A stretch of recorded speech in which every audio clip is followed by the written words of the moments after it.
जुलाई 2011 में दक्षिण सूडान ने नए देश के तौर पर अपना नाम दर्ज कराया और 2020 में पापुआ न्यू गिनी से अलग होकर बोगनवील द्वीप एक नया देश बना।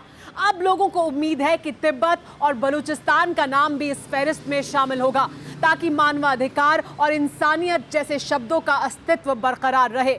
लेकिन बलूचिस्तान और तिब्बत की आज़ादी का रोड मैप क्या है? देखिए टेली सीरीज के इस एपिसोड में आज़ादी, एशियंट जायंट ऑन बैकफुट।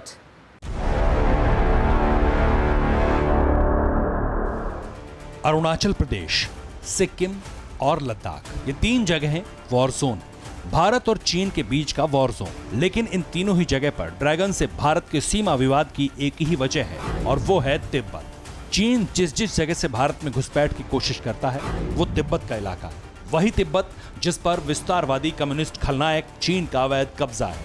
अगर तिब्बत को आजाद मुल्क का दर्जा मिल गया तो भारत और चीन के बीच सीमा विवाद अपने आप दफन हो जाएंगे। लेकिन सवाल है ये होगा कैसे? कि जिस प्रकार से चाइना ने तिब्बत के अंदर में अत्याचार और एक्सेसेस की है, उससे अवश्य ही जो टिब्बतन्स हैं वो चाहते हैं कि उनका एक अपना अलग देश हो।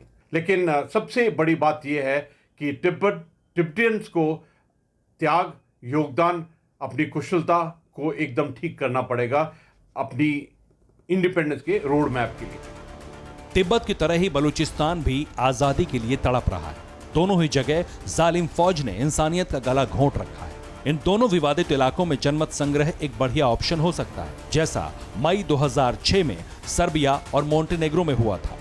साल 1991 में यूगोस्लाविया के टूटने के बाद सर्बिया और मोंटेनेग्रो नाम से एक नया देश बना। लेकिन वक्त के साथ कड़वाहट बढ़ी और मोंटेनेग्रो में सर्बिया से अलग होने की मांग तेज होने लगी। 21 मई 2006 को एक जनमत संग्रह हुआ। सबने वोट डाला जिसमें 55% लोगों ने सर्बिया से अलग होने के पक्ष में वोटिंग की। इसके बाद सर्बिया अलग देश हो गया और मोंटेनेग्रो अलग देश। बलूचिस्तान में बाजवा आर्मी के खिलाफ लोकल लड़ाकों के कई संगठन हैं, जिसमें बलूचिस्तान लिबरेशन फ्रंट और बलूचिस्तान लिबरेशन आर्मी पहली कतार में आते हैं। बलोच लड़ाकों में आजादी का जज्बा इस कदर मजबूत है कि वो पाकिस्तानी फौज के सामने सरेंडर नहीं करते। आखिरी सांस तक लड़ते हैं, इस उम्मीद में उनके खून की कीमत पाकिस्तान को बलूचिस्तान खोकर चुकानी पड़े।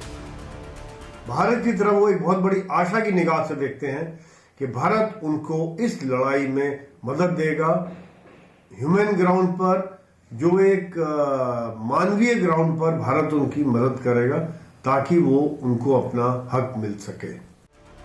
हिंदुस्तान का स्वाधीनता संग्राम दुनिया के लिए एक नजीर है।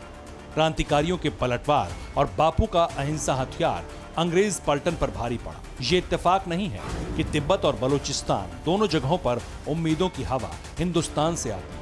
शांति नोबेल विजेता दलाई लामा और भारत रत्न खान अब्दुल गफ्फार खान को असली श्रद्धांजलि तभी मिलेगी जब तिब्बत और बलूचिस्तान आजाद मुल्क होंगे।